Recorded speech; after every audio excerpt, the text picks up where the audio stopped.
안녕하세요, 라조입니다. 일을 쉰 지가 한 이제 일주일 정도 지났는데요. 일을 하던 사람이 일을 안 하니까 이게 굉장히 지금 몸이 안 좋아지는 것 같습니다. 8월 달부터 다른 곳에 취직하기로 다 이제 이야기가 됐습니다. 다음 달부터는 이제 그쪽으로 출근을 하게 될 것 같습니다. 오늘 좀 이야기하려고 하는 것은 내 차에 이제 문제가 생겼을 때 어디 가서 차량을 수리를 하는 게 좋은가, 이것에 대한 이야기를 좀 해볼까 합니다. 일반적으로 볼 때 새 차 때는 이 서비스 센터에서 차량 수리를 많이 하시다가 어느 정도 좀 기간이 지나서 차량이 좀 노화되기 시작을 하면은 보통은 이제 일반 카센터에 가셔가지고 차량 수리를 많이 하시게 됩니다. 다른 이야기이긴 하지만 예전에는 이제 전파사라는 것이 이 동네마다 하나씩 다 있었습니다. 제 나이 좀 되시는 분들은 이 순돌이 아빠 다 알고 계실 텐데요. 이 전파사들이 지금은 뭐 거의 보이지가 않게 됐습니다. 전파사에서 수리하던 가전제품들은 지금 거의 다 뭐 서비스 센터에서 수리를 다 하기 때문인데요. 시대가 이렇게 계속 바뀌다 보니까 이 자동차 정비업도 이제 제 생각에 전파사 사라지듯이 일반적인 카센터들은 점점 사라지지 않을까, 이런 생각 때문에 이 정비업에 대해서 좀 한동안 회의를 가졌던 적도 좀 있었습니다만은, 이 가전제품을 수리하는 것하고 이 자동차 정비를 하는 것하고는 좀 틀린 점이 있었습니다. 차량 수리 시에 이 수리비가 좀 만만치 않다는 것인데요. 저도 블루엔지에 잠깐 좀 있어 봤습니다만은, 자사의 자동차만 수리하는 이 서비스 센터의 기술력이라든가 고객센터를 통한 이 서비스의 품질 면으로 좀 따져보면은 일반 카센터들은 좀 따라가기가 힘든 게 사실입니다. 그런데도 이제 주변에 좀 보시면은 카센터들이 뭐 많이 생겨나고 있고, 기존에 있던 카센터들도 뭐 나름대로 유지를 잘 하고 있는 것을 보실 수가 있습니다. 이런 카센터들이 나름대로 좀 유지를 할 수 있는 이유는 뭐 차별화된 틈새 시장을 좀 파고들어서 살아남았다고 이야기할 수도 있지만은, 가장 큰 이유는 이 서비스 센터보다는 조금 저렴한 가격에 영업을 하고 있기 때문에 가능하다고 생각이 됩니다. 아세이 교환이나 순정 부품 사용을 원칙으로 하고 있는 서비스 센터와는 틀리게 부품 자체를 좀 수리를 하거나 애프터마켓 부품을 사용함으로 해서 서비스 센터보다는 조금 저렴한 가격에 차량을 수리하게 되는데요.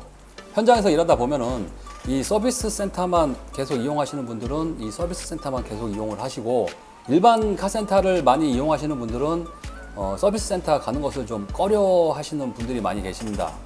그래서 오늘은 이 정비하는 사람의 입장에서 어디서 내 차를 수리하는 것이 그나마 좀 나은 선택인가, 이것에 대한 이야기를 좀 해볼까 합니다. Hey, I got a confession. 일단 내 차가 새 차이고 뭐 아직 AS 기간이 남아있다고 한다면은 저는 이제 무조건 이 메이커 협력 정비업소를 추천을 합니다. 엔진오일 교환 같이 좀 간단한 작업이라고 할지라도 워런티 기간 내에서는 서비스 센터에 가서 교환하는 것을 저는 좀 강력하게 추천을 드리는데요.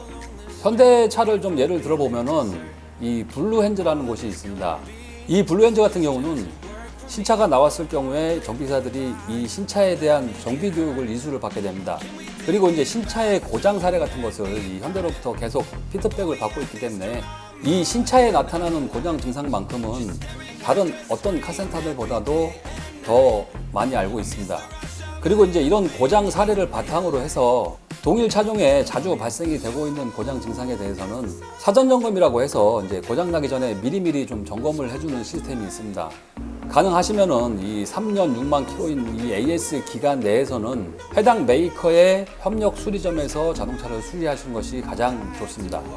근데 진짜 일부의 이 협력점 같은 경우에 AS 기간 내에는 차량에 문제가 생겨도 잘 얘기를 해주지 않고 있다가 일반 정비로 좀 전환이 되는 이 AS 기간이 좀 끝난 시점에 엔진의 오일 누유라든가 뭐 안 좋은 부분을 좀 그때 얘기해주는 경우가 종종 발생을 해서 AS가 끝나갈 무렵쯤에는 좀 일반 카센터에 한번 들르셔서 이상 있는 곳이 뭐 있나, 뭐 AS 받아야 될 곳이 있나, 전반적으로 한번 점검을 받아 보시는 것이 좋습니다.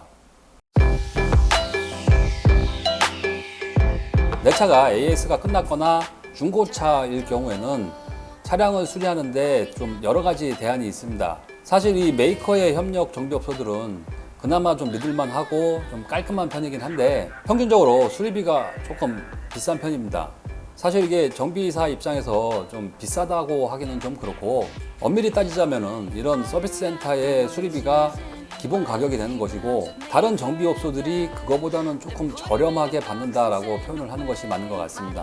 일반 카센터들이 뭐 이 서비스 센터랑 같은 금액으로 차량 수리를 한다고 하면은 경쟁 자체가 좀 될 수가 없기 때문에 이 메이커 협력점보다는 조금 저렴한 가격에 차량 수리를 하게 되는 것입니다.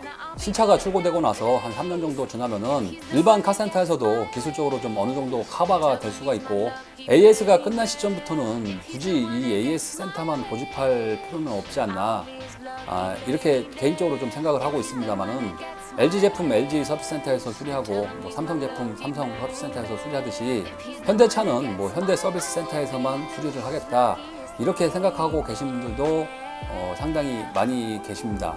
제가 오늘 이런 영상을 만드는 이유이기도 한데요.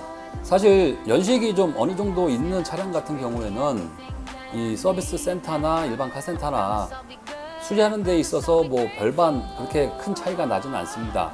카센터에서 근무하던 친구들이 이 블루핸즈나 오토큐에서 근무를 하는 친구들도 있고 삼성 자동차 서비스센터나 뭐 체보레 서비스센터에서 일하다가 퇴사를 하고 카센터를 차려서 일을 하고 있는 친구도 많이 있기 때문에 신차인 경우만 아니라고 한다면은 이 차량 수리하는 게 이 정비 기사들의 역량의 문제지 메이커의 간판의 문제는 아니라고 생각이 됩니다. 얼마 전에 이 타이어 교환차 저희 매장에 방문하셨던 손님 중에 계기판에 이 ABS 경고등이 계속 들어와 있는 상태로 운행을 하고 계셨던 손님이 계셨는데 이 문제 때문에 서비스 센터에 갔더니 수리하는데 뭐 비용도 많이 나오고 시간도 좀 많이 걸리는데 운행하는 데는 뭐 별 문제 없으니까 그냥 운행해도 된다 이렇게 이야기를 했다고 합니다.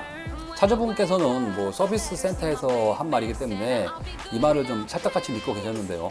제가 한번 봐도 될까요? 라고 이제 물어보니까 그 손님 눈빛이 서비스 센터에서도 못 고쳤는데 뭐 네가 보면 아냐 진짜 이런 눈빛이었습니다.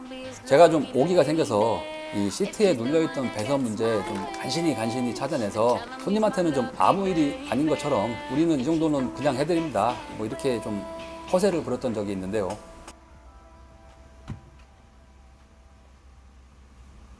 거기서 뭐 진짜 못 고쳤다기보다는 고쳐봐야 돈도 안 되고 시간만 많이 걸리는 작업이기 때문에 좀 작업을 꺼려 했던 것일 수는 있지만은 메이커 협력점이라고 해서 뭐 기술력이 다 좋거나 뭐 서비스가 다 좋은 것은 아니기 때문에 내 차는 뭐 현대차니까 현대에서 꼭 고쳐야 돼 이런 마인드는 생각해 볼 여지가 있지 않을까 보여집니다.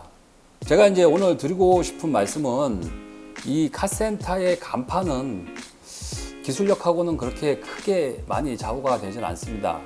그것보다는 차량에 좀 문제가 생기거나 불편한 점이 있을 때 정비기사가 잘 모르더라도 이 손님의 불편한 점을 해결을 하기 위해서 좀 노력할 수 있는 카센터가 진짜 실력 있고 믿을 만한 카센터라는 것을 좀 말씀을 드리고 싶었습니다. 오늘 영상은 이것으로 마치도록 하고요. 다음 영상에서는 더 좋은 내용으로 찾아뵙도록 하겠습니다.